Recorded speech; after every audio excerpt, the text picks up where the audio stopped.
رسول اللہ صلی اللہ علیہ وسلم کے فرمان جہاد ہند کے حوالے سے کیا آج کل کا وہ جہاد کس درجے میں ہے؟ دیکھیے حضور کی حدیث میں دو جہاد ایک حدیث میں جمع کیے گئے، عصابتان من امتی احرزہم اللہ من النار، میری امت کے دو لشکر ایسے ہوں گے جن کو اللہ نے آگ سے چھٹکارا دے دیا۔ عصابۃ تغزو الہند، ایک لشکر وہ ہوگا جو ہند پر حملہ آور ہوگا،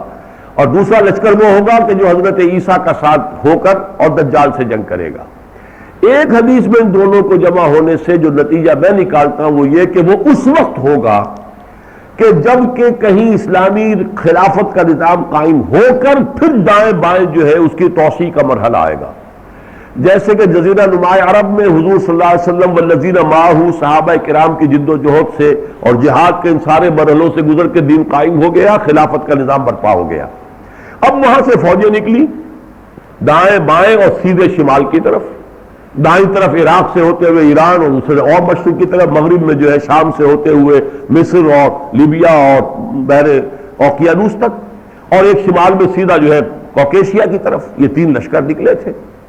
اسی طریقے سے گمان غالب یہ ہے کہ اللہ کرے بات بڑی دور کی معلوم ہوتی ہے،